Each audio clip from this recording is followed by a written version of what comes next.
D'abord, moi-même, j'étais dans la magie. Ah bon? Avant de devenir chrétien, moi-même dans la magie, je suis allé dans les cimetières, j'ai été avec un gourou qui m'a exploité parce que j'étais à la recherche de la vérité. Alors une fois qu'on entre dans la maison d'un féticheur, on n'en sort pas comme on était entré. On sort avec des démons qui vous sont attachés à votre personne. Quand on parle de femmes de nuit, maris de nuit, Oui. la plupart des gens, quand ils entrent dans ces maisons-là, il y a des mariages spirituels qui se font. Et en sortant de ces maisons-là, la vie de beaucoup de gens se complique. Parce que Satan reprend toujours de la main gauche ce qu'il donne avec la main droite. Est-ce que vous en avez rencontré des gens qui sont venus à Christ, qui vous disent que pasteur, moi j'avais les gris-gris. Comment vous avez pris en charge ces personnes-là? Il faut dire que c'est le plus grand travail qu'on est appelé à faire. Les gris-gris, la plupart des gens qui viennent, des sacs de gris-gris. Les gens viennent avec des fétiches, avec des gris-gris. Il y en a d'autres qui sont nés dans des familles, dans des cultures où ils doivent aller dans les forêts, faire des pratiques et cela les met en contact avec des mauvais esprits. Je l'ai dit aux chrétiens, si vous voulez voir la puissance de Dieu, allez là où le nom de Dieu est contesté. Allez là où les gens ne connaissent pas le nom de Dieu. Et là, vous allez voir le déploiement de sa puissance.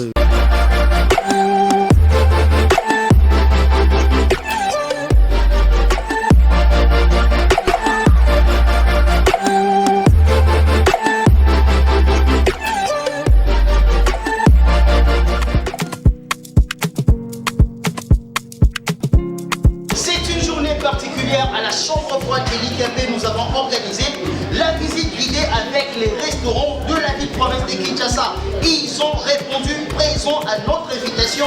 C'est votre émission 3 minutes 3, plus de 3 minutes avec la chambre froide handicapée.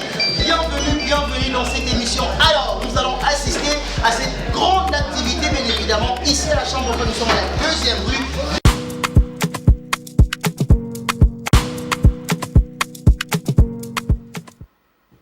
Madame, Monsieur, vous êtes nombreux partout dans les mondes à nous suivre. Canal Plus 356 PS Télévision. Nous sommes en direct à partir de Kinshasa, bien sûr, comme vous le savez. Une émission d'analyse, une émission de débat, mais une émission de réflexion aussi, des réflexions parce que tous les lundis, comme ça, tous les lundis, nous recevons un homme de Dieu, l'homme de Dieu, généralement le pasteur Michel Kabunda de la Parole du Salut Mimosa. Nous le saluons là où il est et là où il nous suit. Nous le saluons parce qu'aujourd'hui, on ne sera pas avec lui, bien sûr, mais on sera avec un homme de Dieu qui parle aussi formidablement bien, je le dis comme ça. Et aujourd'hui, nous allons l'écouter. En même temps, nous avions eu le temps de réfléchir, vraiment de réfléchir par rapport à d'autres partenariats. Mais nous pouvons déjà vous assurer que cette émission, vous allez commencer aussi à la suivre dans d'autres chaînes partenaires, notamment CNTV, où nous concrétisons ces partenariats, mais aussi des radios relais. Il y a des gens qui nous ont appelés à Bunia aussi. Nous allons commencer avec vous, avec la radio relais, où ils vont avoir vraiment notre autorisation de suivre toutes nos émissions à partir de lundi au vendredi. Donc, ils auront cette autorisation. Nous sommes en train de finaliser, vraiment de finaliser. Mais dans l'autre temps, nous tenons à vous remercier, chers internautes, parce qu'aujourd'hui, nous avons dépassé la cape des 10K, vraiment en 8 mois, 10K ou en 7 mois comme ça, 10 000 et quelques abonnés. Vraiment, c'est pas facile, mais formidable. Et remerciements à vous, chers téléspectateurs. Nous avons le réel plaisir aujourd'hui de recevoir pour la première fois le pasteur Ogi Mwamba. Il est aussi de cette grande famille Parole du Salut, bien sûr, mais il est de Parole du Salut Sénégal. Au Sénégal, vous nous suivez aussi. Beaucoup de Congolais nous suivent de là et nous envoient les messages au biais de notre bouquet Canal Plus. Pasteur Ogi, bonsoir. Bonsoir. Nous avons le réel plaisir de vous recevoir, d'abord ici à Kinshasa. Je rappelle que vous êtes pasteur de l'église Parole du Salut au Sénégal. Comment ça se porte l'église? L'église se porte bien, merci. C'est un réel plaisir pour moi de me retrouver sur votre plateau. Vraiment, c'est un plaisir partagé. Alors, nous allons en parler vraiment de l'évangile là-bas au Sénégal, comment ça se passe. Ça serait même la deuxième partie de notre émission. Mais aujourd'hui, vous êtes aussi, vous provenez aussi de la parole du Saly Ngaliema. Vous avez été recommandé même par le pasteur pasteur Michel Kabunda, qui est recommandé ici. Il a promis aux téléspectateurs que les pasteurs Ogui parlent bien. La première question, quelle est votre relation d'affinité entre vous et les pasteurs responsables de la parole du Saly Ngaliema, le pasteur Michel Kabunda? Bon, le pasteur Michel Kabunda, c'est plus qu'un ami pour moi. Ok. Je peux dire que c'est l'homme par qui Dieu est passé pour me connecter à la famille Parole du Salut. Okay. Parce qu'avant, j'étais pasteur à la Borne. Oui. J'ai travaillé comme pasteur à la Borne Mboujimaï, Okay. qui aujourd'hui, la Borne Bakwadjanga. Je suis le premier pasteur de l'église de la Borne Bakwadjanga. Okay. J'ai fait, c'est moi, par la grâce de Dieu, nous avons commencé cette église-là, et ça a commencé par une cellule, et puis c'était devenu une église après. Oui. Bon, quand Dieu m'avait mis à cœur de continuer mes études, ma formation théologique, j'avais dû quitter Mboujimaï pour venir ici à Kinshasa. Et donc, moi et le pasteur Michel, on s'est connus à la faculté théologique des Assemblées de Dieu Fatat. C'est là qu'on a fait connaissance. Et comme il avait la charge de la cellule Ambassade du Christ, qui était une cellule de la parole du Salut Gombe, en Ngaliema, oui. C'est comme ça que, voilà, c'est parti de la faculté théologique. Et puis on s'est retrouvé entre moi et le pasteur Michel en train de travailler à la cellule. Oui. Parole du Salut, la cellule Ambassade du Christ. Oui. Et puis voilà, qui est devenu aujourd'hui Parole du Salut Ngaliema. Donc on a dû travailler avec lui beaucoup plus à la cellule. Voilà, c'est comme ça qu'on s'est connus vraiment à la faculté. C'est un ami, c'est un frère. Voilà, c'est comme ça. Si je peux parler brièvement de comment de ma relation avec le pasteur Michel. Justement, connaître, avant de parler de la parole de Saly, connaître c'est bien, vous connaissez aussi avec votre pasteur, mais c'est quoi la particularité de cet approchement? Est-ce que vous avez les mêmes messages? Est-ce que vous êtes identifiés? Parce qu'on a quand même fini, on a vu que, en tout cas, parmi les meilleurs invités, les meilleures personnes qui prêchent, qui sont présents à la parole du Saly Ngaliema, vous y êtes aussi. Quels sont ces points communs que vous avez? Bon, il faut dire que ma fibre ministérielle, moi je suis beaucoup plus un enseignant de la parole. Le pasteur Michel est un enseignant de la parole, mais il a plusieurs particularités. En tout cas, c'est un évangéliste en même temps, c'est un coach. Oui. Bon, son message beaucoup plus, c'est amener les chrétiens à avoir une certaine façon d'être. Et surtout, il a vraiment une grâce particulière par rapport à la délivrance des chrétiens. Okay. Et c'est pour ça que de temps en temps, il donne des enseignements à ces sujets. Oui. Donc moi, je suis beaucoup plus enseignant de la parole de Dieu. Oui. Le pasteur Michel, lui, pasteur, il a des dons voilà, on est tous enseignants, mais bon, chacun se reconnaît un peu par rapport à sa spécificité. Lui, il est beaucoup plus délivrance. Vraiment, c'est un coach, quoi. Il a sa particularité aussi. Okay. Voilà, moi je me reconnais comme enseignant de la parole, beaucoup plus. Ok. Alors aujourd'hui, l'église où vous étiez il y a des années fête ses 3 ans. Parole du Saly Ngaliema fait ses 3 ans. Quelle est votre lecture d'abord quand vous voyez les débuts, la première année, la deuxième et la troisième? Si vous pouvez faire une analyse ou qu'est-ce que vous pouvez dire par rapport à ces 3 années? Je peux dire qu'il y a une croissance exponentielle, ça je dois le dire. Okay. Et en même temps, ce qui m'a beaucoup plu, tous les temps que je viens à la parole du Salut Ngaliema, c'est l'engagement des fidèles. Il y a plus d'ouvriers que de personnes qui viennent pour être des spectateurs. Et je vois, vraiment c'est une église où les gens sont très engagés, la croissance elle est vraiment là. Et aussi, je vois que tout le monde est autour du pasteur, même les membres de son comité, tous ceux qui travaillent à ses côtés, vraiment, tout le monde est impliqué. Okay. En tout cas, la croissance, elle est vraiment palpable. Ok. Donc, ces 3 années, nous pouvons dire qu'il y a une croissance exponentielle. Mais au-delà de la croissance, est-ce qu'aujourd'hui, la parole du Saly Ngaliema, au-delà de sa croissance à lui-même, est-ce qu'aujourd'hui on peut dire que c'est aussi une église qui contribue à l'église Corps du Christ du Congo? Et quelle particularité? Votre lecture personnelle, hein? Bon, ma lecture personnelle, c'est que l'église Parole du Salut Ngaliema apporte aussi un plus au corps du Christ, dans la mesure où la prise en charge des chrétiens, il y a des chrétiens, vous savez, ils sont comme des brebis, ils n'ont pas de, comme ici, ils n'ont pas de bergers. Vous avez l'impression que ce sont des brebis qui n'ont pas de bergers, et puis ils sont un peu comme des brebis un peu égarées, etc. Mais là, je vois que les chrétiens sont pris en charge, ils sont vraiment pris en charge, ils sont, quand ils viennent à l'église, le pasteur a vraiment le temps, le pasteur et ses collaborateurs, ils ont vraiment du temps, ils investissent de leur temps, de leur énergie pour la formation, pour l'encadrement des chrétiens. C'est vrai que dans notre pays, malheureusement, il y a beaucoup de chrétiens de nom. Oui. Et je me suis rendu compte qu'à la Parole du Salut Ngaliema, Oui. comme le pasteur Michel a toujours l'habitude de dire, on ne vient pas à la parole, on ne vient pas pour obtenir, mais on vient pour devenir. Oui. Parce que lorsqu'on devient un vrai chrétien, eh ben, on peut obtenir des choses parce qu'on a la connaissance de la parole, on a une relation particulière avec le Seigneur Jésus-Christ. Et donc, il y a une prise en charge effective des chrétiens. Oui. Et puis, le pasteur est présent, il est là avec les membres de son comité pour pouvoir accompagner les chrétiens dans leur marche avec le Seigneur. C'est un peu la particularité. Je dis ça parce que je me rends compte qu'il y a aussi des hommes de Dieu qui n'ont pas beaucoup de temps pour leurs fidèles, les fidèles de leurs églises. Ce qui fait que de temps en temps, les gens sont obligés d'aller fouiller, aller un peu partout, chercher un peu. Quand il y a une action à gauche, ils vont à gauche. Il y a quelque chose, un séminaire à droite.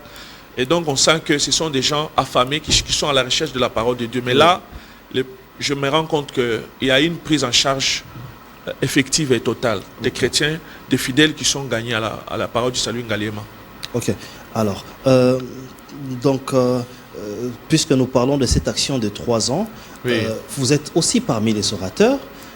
C'est quoi le message qu'il faut apporter pendant un séminaire d'anniversaire, par exemple? Si je pourrais poser cette question, ou pour ne pas révéler la vraie question ou votre message caché, quel est le message approprié, apporté, que vous allez apporter après 3 ans de l'Église? Ben, je crois qu'après 3 ans, l'Église doit être maintenant impliquée dans la mission de la manière la plus visible. Oui. Et je pense que en tant que missionnaire moi-même à l'étranger, dans un contexte transculturel, je suis dans un pays musulman. Oui.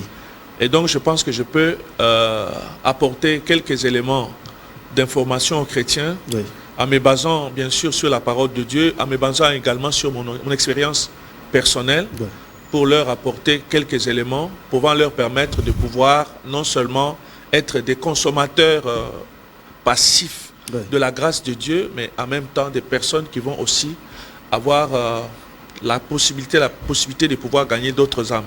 Donc le message que je pourrais leur apporter, c'est que les temps n'attend pas. Et donc tous nous devons être impliqués dans la mission parce que Dieu nous appelle à être des missionnaires partout où il nous a placés, à faire la mission d'une manière ou d'une autre. Ok.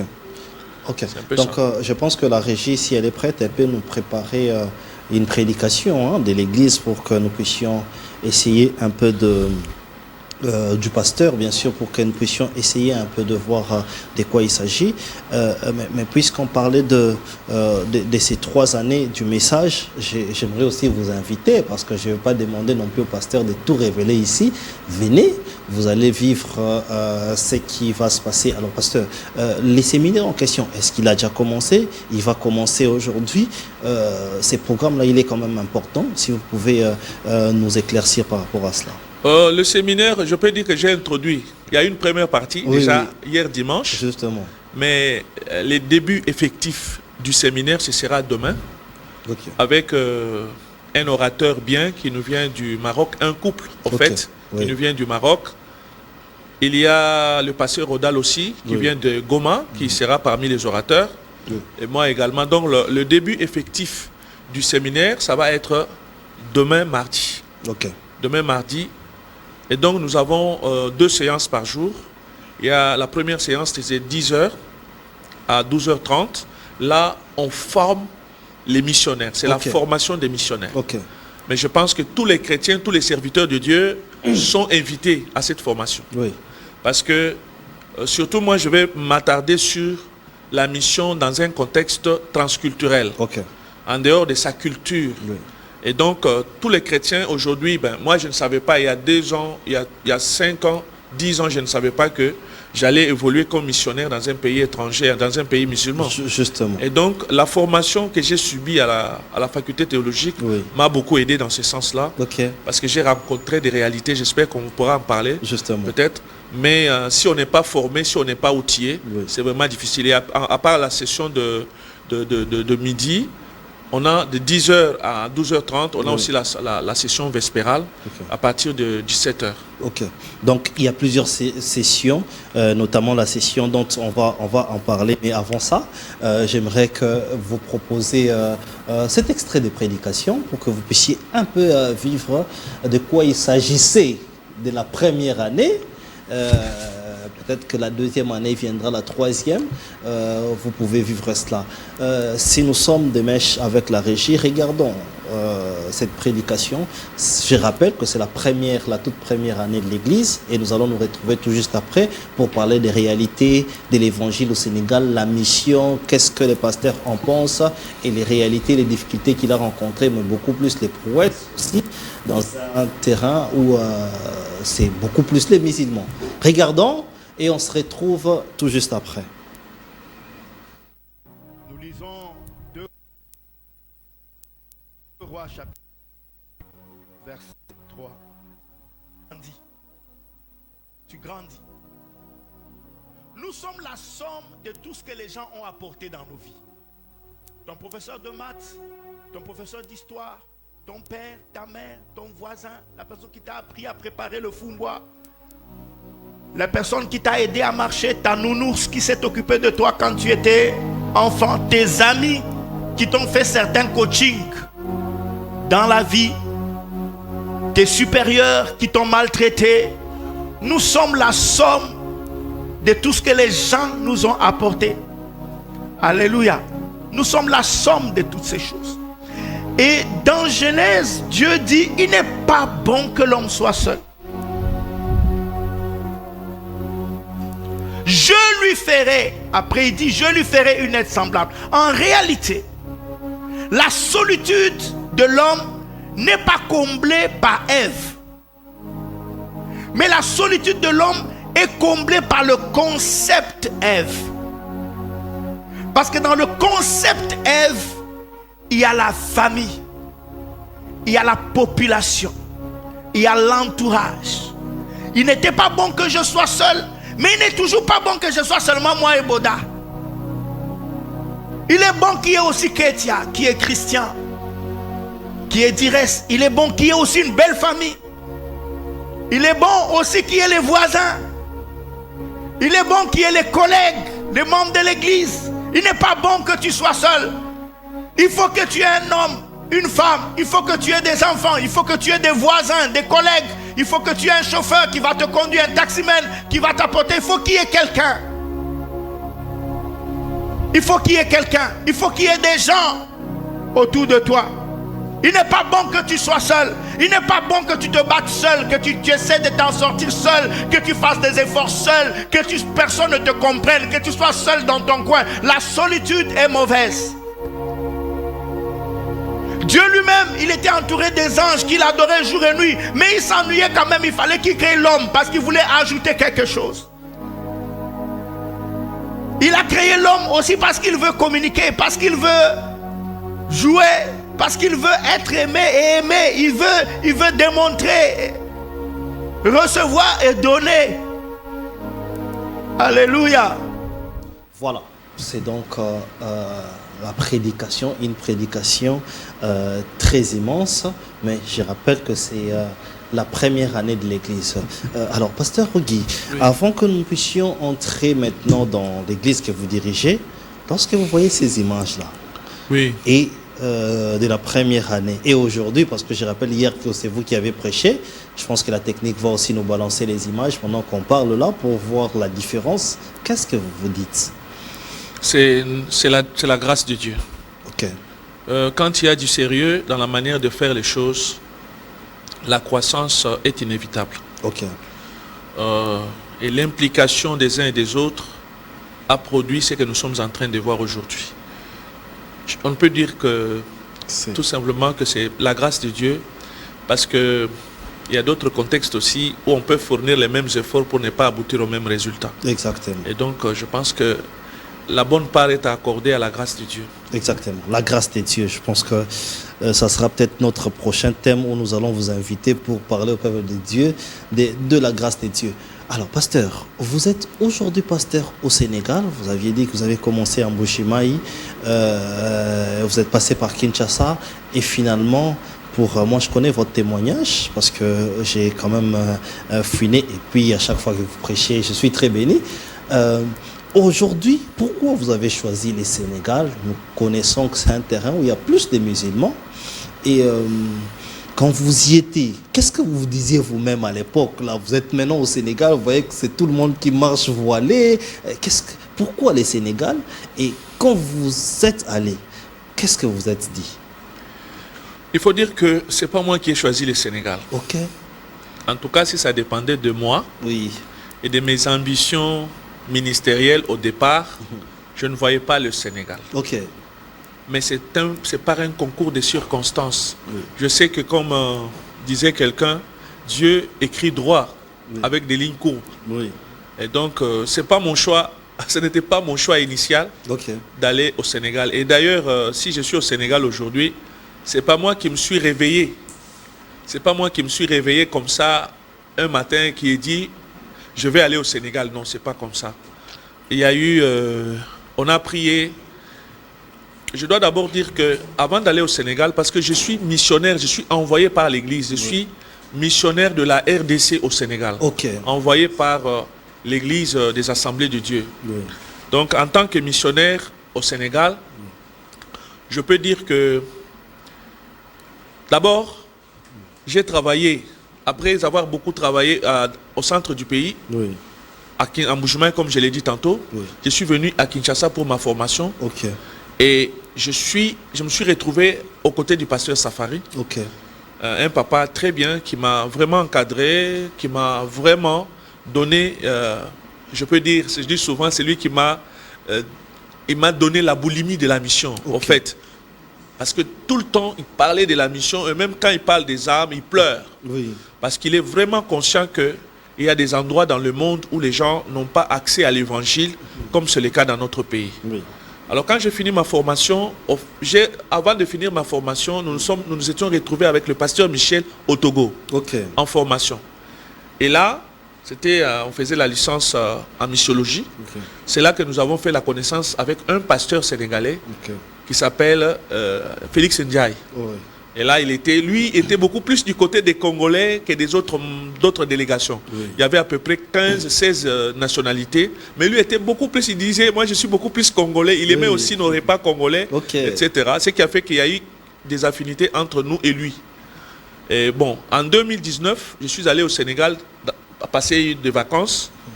Et c'est là que je me suis rendu compte qu'il y avait vraiment un besoin. Parce que partout où je suis passé, je voyais des mosquées. Je ne voyais nulle part où il était écrit église, ainsi de suite. Et nous avons même effectué avec lui un voyage vers son village d'origine. Et là, partout où nous étions en train de passer, je ne voyais aucune trace d'une église évangélique. Je voyais seulement des lieux de prière pour les musulmans, mais je ne voyais pas des églises. Et franchement, c'est en ce moment-là que j'ai compris qu'il y avait un besoin. Et après mon retour de là, j'en ai parlé au pasteur Safari. Je lui ai dit, en tout cas, j'étais au Sénégal, j'ai compris que là, il y a un vrai besoin pour la mission. Lui aussi, il a aussi commencé à mener des démarches. Il est même allé au Sénégal. Il a parlé avec les Sénégalais pour voir un peu comment les choses allaient se passer. La réalité de la chose, comment c'était. Et les Sénégalais lui ont dit que ça ne vaut pas la peine que vous vous installiez dans la capitale. Parce qu'il y a beaucoup d'églises déjà là-bas. C'est mieux d'aller à l'intérieur. Ce qui fait que Nous sommes à 80 km de Dakar. Nous sommes dans la ville de Mbour, qui se trouve dans la région de Thiès. Oui. C'est là que nous sommes basés. Alors, pour répondre à votre question, totalement à tous les contours de votre question, Oui. une fois sur place, ça n'a pas été facile. Ok. C'est ce que nous voulons savoir, les réalités des sur place. Je vous assure qu'une fois sur place, je me suis à un moment donné dit, qui m'a envoyé ici?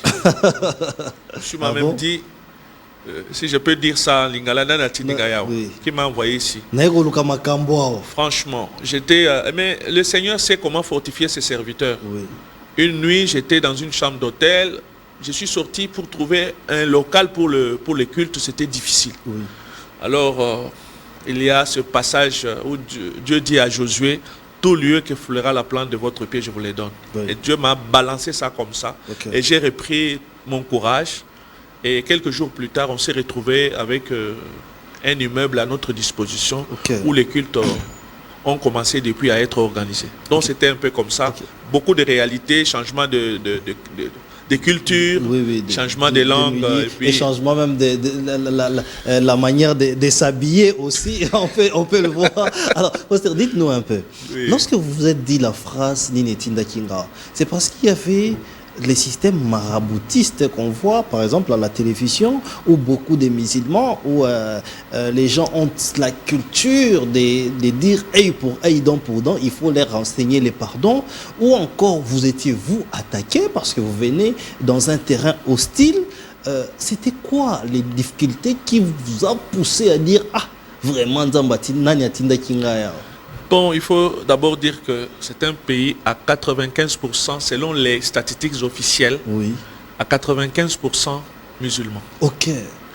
Donc les chrétiens sont minoritaires. Oui. La deuxième chose, en fait, le peuple sénégalais, c'est un peuple très hospitalier. Ok. Ils ont ce qu'ils appellent la teranga. La teranga, c'est l'hospitalité, c'est le vivre ensemble. C'est, au fait, dans leur culture, ce ne sont pas des gens violents. Ce sont des gens hospitaliers, ils sont bien avec tout le monde. En tout cas, en tant que peuple, c'est un peuple chaleureux, très bien. En tout cas, ils n'ont pas de problème. Mais maintenant, quand vous basculez du côté de la religion, là, il faut beaucoup de sagesse et de discernement. Et c'est à ce niveau-là que, un jour, je suis sorti pour me promener un peu dans la ville. Je me suis rendu compte que partout, tout le monde était habillé d'une certaine façon, tout le monde était de la même religion, tous mes voisins sont de la même religion, tous. Et donc là, je me suis dit, mais finalement, comment ça va se passer? Et voilà, le fait d'abord, pour trouver un local, c'était difficile, parce que pour celui qui est de l'autre religion, vous donnez un local, c'est une profanation. S'il vous donne sa maison, c'est une profanation de sa maison. C'était un peu difficile. Mais Dieu a utilisé ces moyens qui sont propres à lui pour nous permettre de trouver un endroit pour nos cultes. Donc c'est ça un peu. Et aussi, voilà, quand on arrive dans un lieu comme ça, on est un peu naïf, tout ça. Bon, il y a aussi, voilà, il arrive des fois aussi qu'on se fait cambrioler, des choses comme ça. Ce n'est pas des choses courantes, hein, mais ça nous est arrivé une fois. Et c'était aussi de notre faute. Parce que nous croyons que, bon, on voyait un peu que les gens autour de nous étaient bien et tout. Voilà. C'est pour vous êtes facilement confié. Qu'on s'est facilement laissé comme ça et voilà, on a été victime d'un cambriolage. C'est ce qu'on a eu. C'est un fait isolé parce que ce ne sont pas des faits fréquents là-bas. Hein. Vraiment, la police joue bien son rôle là-bas. Alors, pasteur, parlons de la vie de l'Église. Pour ne pas trop toucher les religions, de peur d'heurter les autres, parce que nous prêchons l'amour et nous croyons à cet amour-là, qu'il est fort, qui peut être le moteur du changement même des religions. Parlons de la vie de l'Église. Est-ce que c'est les Congolais qui se sont retrouvés, qui vivent là-bas, ou encore les Sénégalais qui se sont dit, bon, nous devons aussi chercher la vérité, et ils ont commencé petit à petit à comprendre et à vivre cette vérité-là, et pour venir. Est-ce que l'Église aujourd'hui, on peut dire que c'est une Église qui croit, qui s'accroît, qui avance aussi bien? Oui, l'Église connaît une vraie dynamique. Il y a, ça je dois le reconnaître, nos collègues missionnaires américains qui ont investi beaucoup d'argent au Sénégal pour qu'aujourd'hui l'Église puisse avoir la forme qu'elle a. Je parle particulièrement des assemblées de Dieu, parce que je travaille avec les assemblées de Dieu. Justement. Je peux dire que s'il y a une communauté vivante au Sénégal, s'il y a une communauté qui est en train de s'implanter un peu partout, c'est l'Église nationale des assemblées de Dieu. Parce que celui que nous avons là-bas comme président, le pasteur Félix Ndiaye, c'est vraiment un homme très dynamique. Il a une vision, 50 églises chaque année. 50 églises chaque année au Sénégal. Et donc c'est dans cette vision-là que tous nous sommes impliqués pour pouvoir, en tout cas dans toutes les régions du Sénégal, l'église existe. Dans toutes les régions, l'église existe.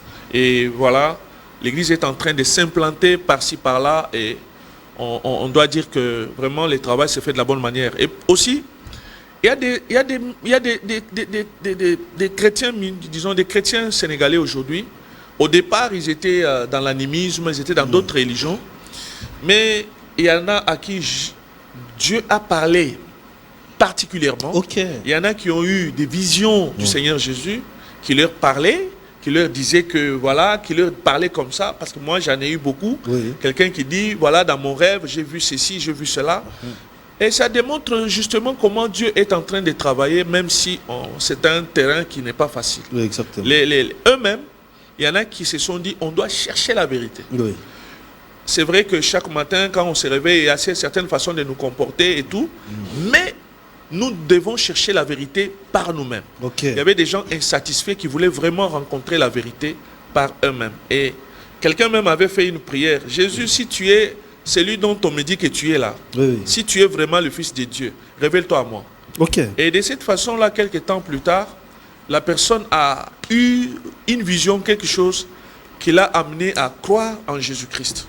Donc, il y a des Sénégalais qui, à un moment donné, cherchaient aussi la vérité, qui étaient fatigués de la religiosité, qui étaient fatigués des pratiques qui ne leur apportaient plus rien, et qui se sont dit, nous devons chercher la vérité. Et c'est comme ça qu'il y en a qui sont très fidèles, il y en a qui sont très impliqués dans la mission, qui sont très impliqués dans les choses de Dieu. Donc ça, c'est vraiment la grâce de Dieu également qui agit dans leur vie. Exactement. Est-ce qu'on peut dire aussi, il y a un bon côté des religions dont ils viennent, parce que nous voyons, j'ai même vu un pasteur qui disait quelque part, il faisait un peu la comparaison pour dire que les chrétiens, c'est un peu parmi la religion qui est un peu négligente. Si vous regardez par exemple les musulmans, ils sont très rigoureux par rapport au programme. Est-ce que vous avez aussi tiré ces avantages-là à ceux qui viennent à l'église? Bon, je ne sais pas. Le problème, c'est que, comme je l'ai dit tantôt, il y a des chrétiens de nom et des vrais chrétiens. Un vrai chrétien, ce n'est pas quelqu'un qu'on pourrait présenter de cette façon-là. Il y a beaucoup de gens, on est infiltrés aussi. C'est ça le travail que nous devons faire en tant que pasteurs, en donnant les messages qui peuvent transformer des gens.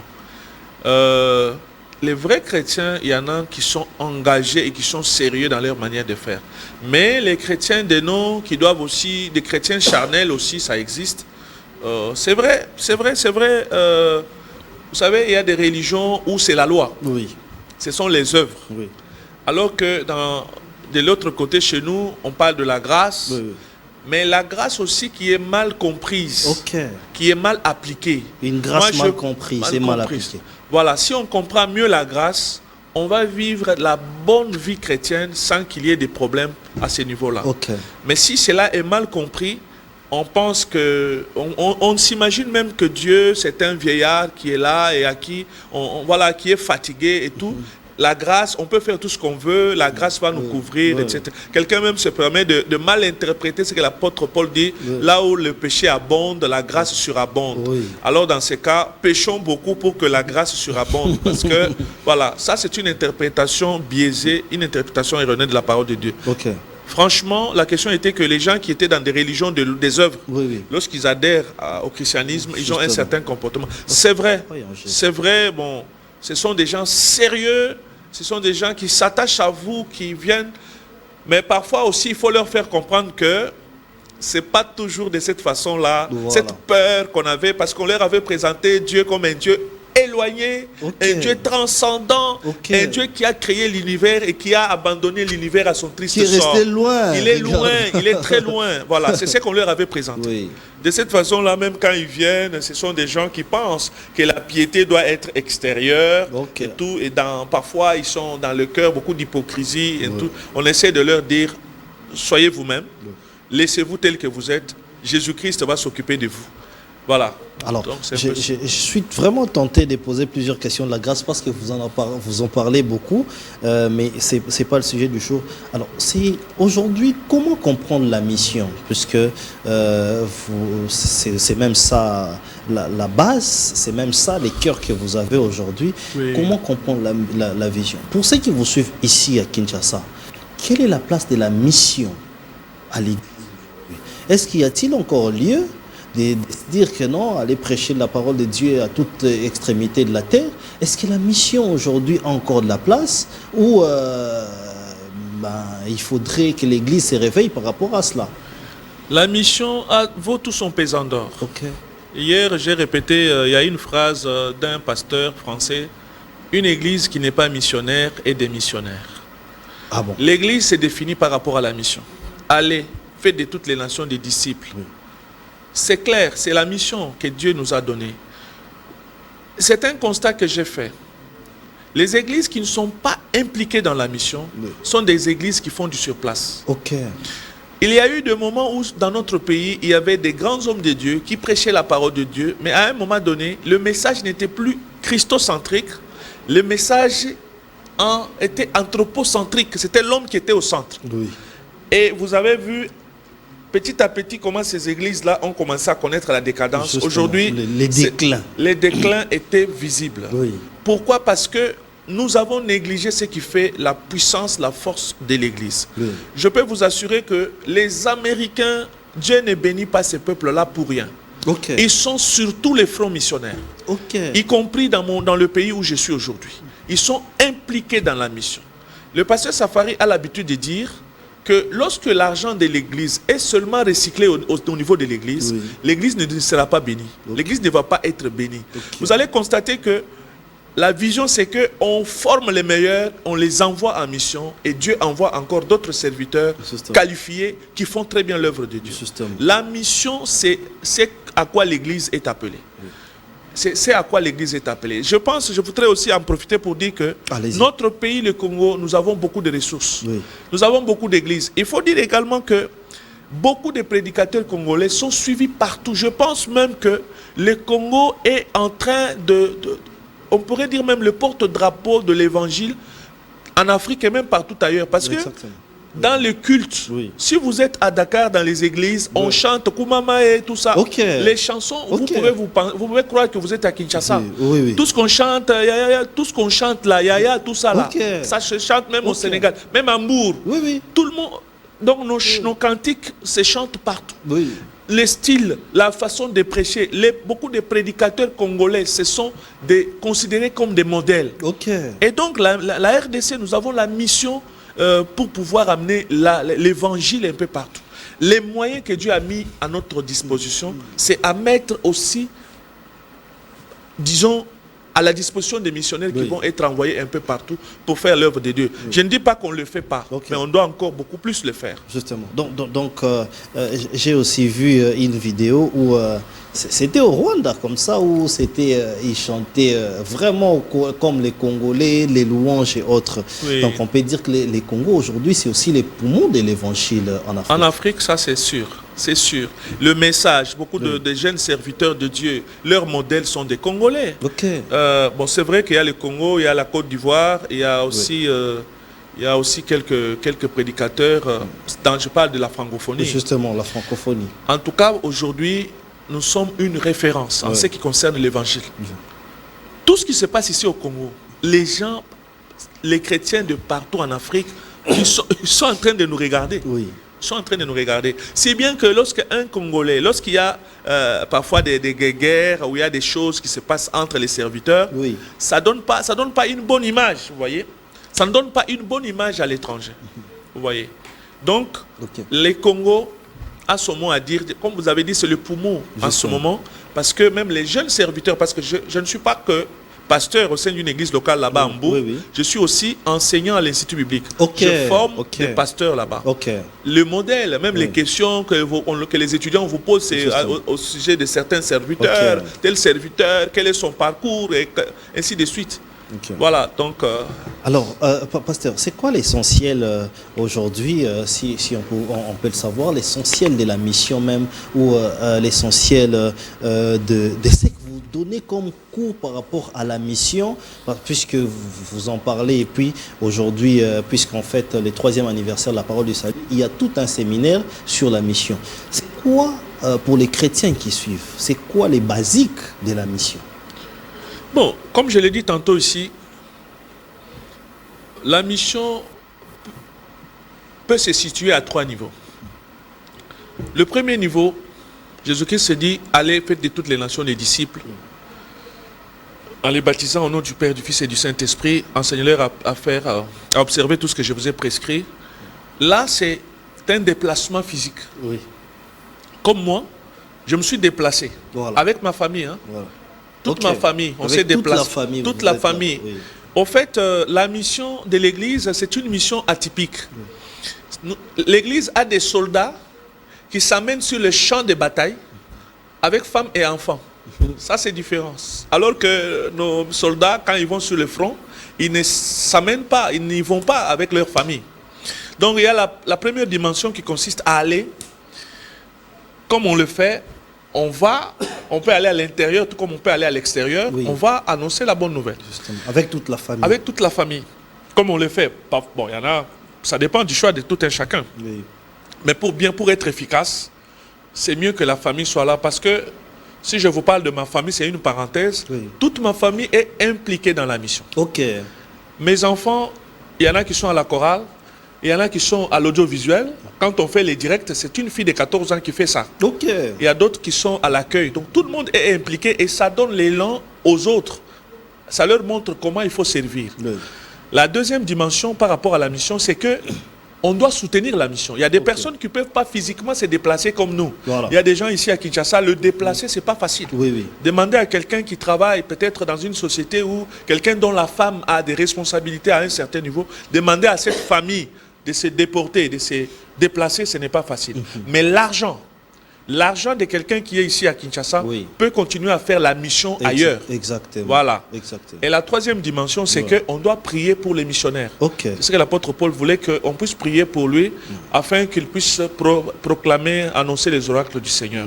Donc, c'est d'abord à ces 3 niveaux-là. Mais la mission dont moi je voudrais parler particulièrement par rapport à notre séminaire, c'est que les gens soient disposés à aller là où le Seigneur va les envoyer. Il n'appartient pas au missionnaire de choisir là où il est appelé à aller. Parce qu'aujourd'hui, si on demande à quelqu'un d'aller à Popo Bakabaka, il va dire non, moi je ne pars pas à Chinchankou, je ne pars pas par exemple à Moussochi. Donc, envoyez-moi aux États-Unis. Il veut aller aux États-Unis. Or, aux États-Unis, on n'a pas besoin. Et il n'a même pas le message à transmettre aux Américains. Justement. Parce qu'il ne connaît pas ni leur culture. C'est vraiment très compliqué. C'est comme ça que nous avons des missionnaires qui n'encadrent que les Congolais qui sont là-bas. Voilà. Allez là où le Seigneur veut qu'on puisse aller. Il y a des endroits aujourd'hui, par exemple au Sénégal, là où je me trouve, on a besoin des missionnaires là-bas. On a besoin des hommes qui peuvent venir. C'est vrai que le coût est élevé, mais à cause de quand on a l'amour des âmes, eh bien, on peut utiliser tous les moyens qu'on peut utiliser. Donc, pour dire aux chrétiens qu'on ne doit pas seulement rester dans les 4 murs de l'église. On doit aussi savoir qu'il y a des âmes qui se meurent. Il y en a qui ne connaissent pas encore le Seigneur Jésus. Justement. Acceptez d'aller là où le Seigneur veut que vous puissiez aller. Parce que nous disons toujours que le lieu où le Seigneur vous implante, c'est le lieu le plus fertile. Justement. Là où Dieu vous implante, c'est là que vous allez exploser. Voilà. Et aussi, demandez aux chrétiens, pour ceux qui ne peuvent pas se déplacer, de soutenir également l'œuvre, la mission, parce que la mission a vraiment besoin d'un soutien, non seulement matériel, financier, mais même un soutien humain. Peut-être des gens peuvent venir même pour 1 mois. Par la grâce de Dieu, j'ai déjà reçu des pasteurs qui viennent de France, qui viennent au Sénégal pour faire 10 jours. Il y en a un autre qui venait de la Martinique, qui est aujourd'hui à la Martinique. Et donc, on doit être prêt à aller là où le Seigneur veut que nous puissions aller. Alors, vous avez dit quelque chose là. Donc, il y a de ces missionnaires qui ont exigé les lieux, mais ils se sont retrouvés au mauvais endroit. C'est ça, c'est pour vous ça êtes qu'il missionnaire, par exemple, vous venez du Congo, vous vous retrouvez aux États-Unis, mais que dans un groupe ou dans une église qui a des Congolais, vous n'arrivez pas à influencer les expatriés ou les étrangers. Mais qu'est-ce qu'il faut faire dans ce cas-là? Quand quelqu'un ou un serviteur de Dieu ou un missionnaire se voit dans un terrain qui n'est pas le sien, qu'est-ce qu'il fait dans ce cas-là? Bon, moi je pense que la mission d'abord, c'est Dieu qui est le patron de la mission. Cela implique que avant d'aller dans la mission, on doit prendre du temps dans la prière pour chercher la volonté du maître de la moisson, pour chercher la volonté de celui pour qui on va aller travailler. Et ce qui est bien, on ne va pas aller travailler seul, ou bien je l'ai mal formulé. Chercher la volonté de la personne avec laquelle on va aller travailler dans la mission. Oui. Il faut d'abord commencer à prier pour que Dieu vous révèle les lieux où il vous veut comme missionnaire. Oui. Moi, je n'ai pas, franchement, ce n'est pas mon choix initial d'être aujourd'hui au Sénégal. Et même quand je voulais aller au Sénégal, mon choix était que je m'installe à Dakar. Ok. Et quand on m'a dit non, tu ne vas pas aller à Dakar, c'est Hambourg. Comme je ne connaissais pas bien Bourg, je me suis dit, mais une fois sur place, j'ai compris qu'il y avait un réel besoin de l'évangile. Et que j'ai dit souvent même au président que merci de m'avoir envoyé à Hambourg parce que voilà, l'église est en train de croître et on voit vraiment comment Dieu est en train d'accomplir des choses. Donc pour celui qui se retrouve sur un terrain, il doit chercher la face de Dieu. Oui. Je pense que pour les jeunes serviteurs de Dieu, il faut revoir les ambitions à la baisse quand même. Justement. Parce qu'aujourd'hui, la mission, les gens considèrent ça comme une promotion. Oui. C'est-à-dire que quand on est envoyé, c'est-à-dire on devient aussi boss. Voilà. Ici, je suis étouffé. Une fois de l'autre côté, je serai seul libre à déployer ma vision. Oui. Non, ce n'est pas de cette façon-là. Okay. Il faut écouter Dieu et en même temps, il y a un coach, il y a un père, un mentor, celui qui vous a encadré, qui a aussi son mot à dire par rapport à ça. Ok. Alors, nous acheminons vers la fin de l'émission, pasteur. Par rapport aux réalités que vous, en tant que missionnaire, pasteur, vous avez vécues, on attend, c'est ce qu'on entend, nous ne savons pas si c'est vrai, qu'il y a beaucoup plus des maraboutistes, des gens qui ont des gris-gris, par exemple, beaucoup plus dans ce pays-là. Est-ce que vous en avez rencontré des gens qui sont venus à Christ, qui vous disent que pasteur, moi j'avais les gris-gris? C'est quand même important d'en parler parce que même ici au Congo, il y a de ces gens-là qui ont des gris-gris, qui viennent des familles coutumières et autres. Et comment vous avez pris en charge ces personnes-là particulièrement? Qu'est-ce que vous aviez fait? Déjà que vous êtes dans un pays étranger, vous allez encore dans une province, pas dans la capitale, et vous voyez toutes ces réalités-là, les réclamations coutumières, toutes ces choses-là, comment vous avez géré ça? Il faut dire que c'est le plus grand travail qu'on est appelé à faire. Ok. Les gris-gris, c'est parce qu'on ne s'est pas concerté, on ne s'est pas vu avant l'émission. Je pouvais vous donner des vidéos, vous pouvez voir. La plupart des gens qui viennent, ils viennent parfois même avec des sacs. Et des sacs de gris-gris. Ok. Et ayant été en contact avec des mauvais esprits, quand ces gens-là viennent, ils ont besoin de délivrance. Oui. Et c'est pour ça que ça vous prend beaucoup de temps pour chasser les mauvais esprits. Ils vous amènent des gris-gris, ils vous amènent des bagues magiques, ils vous amènent des bracelets, ils vous amènent beaucoup de choses. Au fait, là-bas chez nous, là-bas on ne connaît pas la sorcellerie. Là-bas on parle du maraboutage. Voilà. On parle du maraboutage. Donc on dit, on l'a marabouté. Oui. C'est-à-dire on lui a lancé un mauvais sort. Un mauvais sort. C'est ça les termes qu'on utilise dans les contextes un peu musulmans. Oui. Ils ne connaissent pas vraiment la... Quand tu parles de la sorcellerie, tu parles de ça. Ils ne connaissent pas. Ils ne connaissent pas bien ce que ça veut dire. Même dire que quelqu'un, on l'a mangé, ça, ils ne connaissent pas. Mais tu dis on l'a marabouté, ah bon, tout le monde sait ce que ça veut dire. Les gens viennent avec des fétiches, avec des gris-gris. Il y en a d'autres qui sont nés dans des familles, dans des cultures où ils doivent aller dans les forêts, faire des pratiques. Et cela les met en contact avec des mauvais esprits, au point où, quand ils viennent, ce sont des légions qui sont en eux. Justement. Et toi, en tant que pasteur, tu as l'obligation de prier pour la personne, de chasser d'abord le mauvais esprit. Et puis, comme je l'ai dit hier, l'église, on voit vraiment comment le Seigneur manifeste sa puissance. Justement. Et même des maladies, tu vois quelqu'un possédé mais qui a peut-être un gros goitre. Quand vous priez pour la personne, le goitre disparaît. J'ai vu, comme je l'ai dit aux chrétiens, si vous voulez voir la puissance de Dieu, allez là où le nom de Dieu est contesté. Allez là où les gens ne connaissent pas le nom de Dieu. Et là, vous allez voir le déploiement de sa puissance. Parce que Dieu ne partage sa gloire avec personne. Alors, nous allons certainement chuter par là, mais puisque vous en avez l'expérience, les gens disent que vraiment là-bas, c'est vraiment les bastions du maraboutage et autres, c'est que nous voyons à la télé. Il y a quand même des gens qui vous suivent aussi à Kinshasa ou ailleurs, qui ont aussi cela. Qu'est-ce que vous allez leur dire? Un message beaucoup plus particulier à ces gens-là et un appel aussi à la délivrance et rassurer à ces gens-là que quand ils viennent à Christ, ils sont véritablement délivrés. Eh bien, moi, d'abord, moi-même, j'étais dans la magie. Ah bon? Avant de devenir chrétien.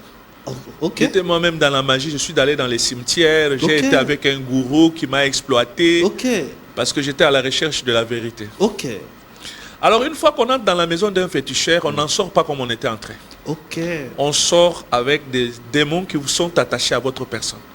Quand on parle de femmes de nuit, maris de nuit, la plupart des gens, quand ils entrent dans ces maisons-là, il y a des mariages spirituels qui se font à leur insu.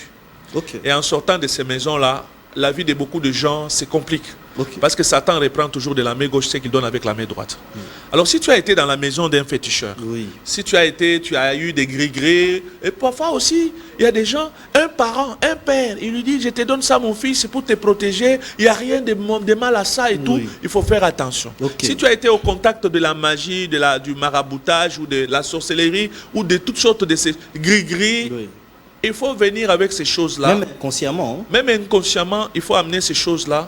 Demander qu'on prie pour vous. Et la plupart des personnes qui n'ont pas fait une vraie repentance, ils ont des problèmes pour sortir de ces histoires-là. On est sorti physiquement, mais spirituellement, on est contrôlé par les mauvais esprits. Moi-même, pour avoir été en contact avec ces choses-là, j'ai beaucoup souffert. Je me suis converti, j'étais chrétien, mais à un moment donné, ma vie n'avançait pas.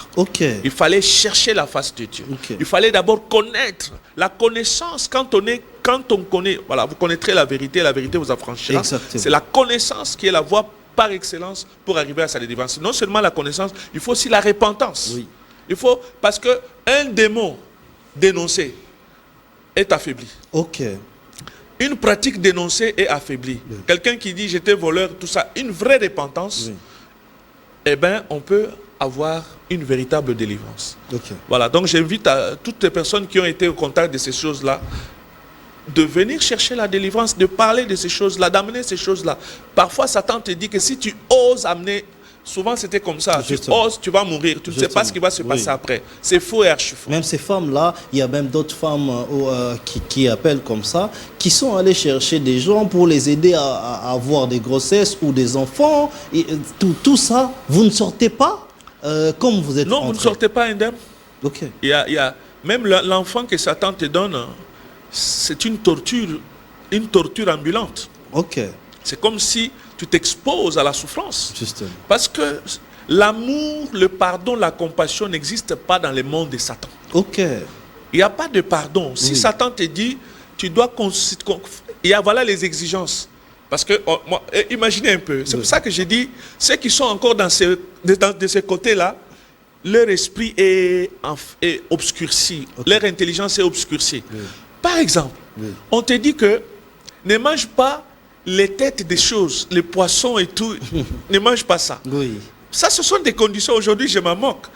Quand tu te promènes, s'il y a la pluie là, il ne faut pas fuir, il faut marcher. Mais il y a des endroits où il y a des fils, des câbles électriques et tout. On te dit non, mais malgré la pluie, même s'il y a, il ne faut pas fuir. Ou bien on te dit, tu ne dois pas passer nuit dans ta propre maison. Ou tu ne dois pas manger quelque chose qui est préparé par une femme. Mon frère. On te piège, en fait. Tu es piégé, en fait. C'est pour ça que j'ai dit, et lorsque tu n'obéis pas à ces exigences-là, le monde, tu ne peux pas demander pardon. Il n'y a pas de pardon. Il n'y en a pas. Et c'est comme ça que vous voyez, il y a des fous. Il y a d'autres même qui sont normaux, mais ils ne peuvent pas faire des enfants, etc. La solution, c'est de laisser de côté ces choses, de confesser et de demander, vraiment de marcher dans la crainte de croire en Jésus et de suivre Jésus. Je pense que c'est là la meilleure des solutions. Alors, nous arrivons malheureusement à la fin. Je pense que la prochaine émission commencera avec les pasteurs par son propre témoignage et la procédure pour être vraiment délivré, être un homme épanoui comme les pasteurs est aujourd'hui épanoui. Mais pasteur, une prière pour toutes ces personnes, on ne peut pas les laisser comme ça. Une prière des déclarations, parce que beaucoup de gens m'ont dit qu'à l'aide des prières ou des déclarations qu'ils reçoivent ici, ça a vraiment de l'impact en quelques minutes. Voilà, on va prier. Seigneur notre Dieu, tu veux que les hommes et les femmes soient sauvés. Tu as voulu, Seigneur, qu'à travers cette émission, quelqu'un soit connecté pour recevoir sa délivrance. Père, s'il y a quelqu'un qui a été au contact des mauvais esprits, qui a été au contact des pratiques occultes, qui a été dans des maisons de féticheurs, qui a, Seigneur mon Dieu, été impliqué dans ce qui n'a pas été selon ta volonté, je prie, Père, que cette personne reçoive sa délivrance au nom de Jésus. S'il y a quelqu'un aujourd'hui, Père, qui se retrouve enchaîné pour avoir été au contact des mauvais esprits, pour des pactes qu'il aurait fait avec des mauvais esprits, je prie, Seigneur mon Dieu, que tu lui accordes sa délivrance. Seigneur, merci également, Père, parce que tu vas ouvrir l'intelligence de quelqu'un pour qu'il comprenne que le chemin, la vérité et la vie, c'est ton Fils Jésus-Christ. Merci, Père, pour tout ce que tu feras. En ton nom, Jésus, nous avons ainsi prié. Amen. Alors, vraie version, c'est aussi ça. C'est des moments forts où les hommes puissants, mais les hommes qui sont connus parlent aussi d'eux, mais de leur témoignage et de la réalité, de la vraie version de choses. C'est la vérité que nous voulons. Restez branchés sur nos antennes. Nous nous retrouverons donc demain pour les débats politiques, la gestion et tout ce qui se passe dans la République. Vous nous aviez appelé tous les week-ends, que l'actualité était brûlante. Et nous, on vous retrouve comme ça demain. Restez branchés sur nos antennes. Bonsoir chez vous.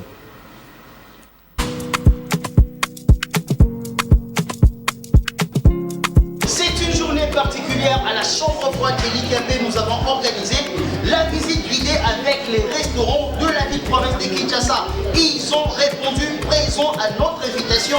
C'est votre émission 3 minutes 3, 1, 2, 3 minutes avec la chambre froide de l'IKP. Bienvenue dans cette émission. Alors, nous allons assister à cette grande activité, bien évidemment. Ici à la chambre froide, nous sommes à la 2e rue, Limité industrielle.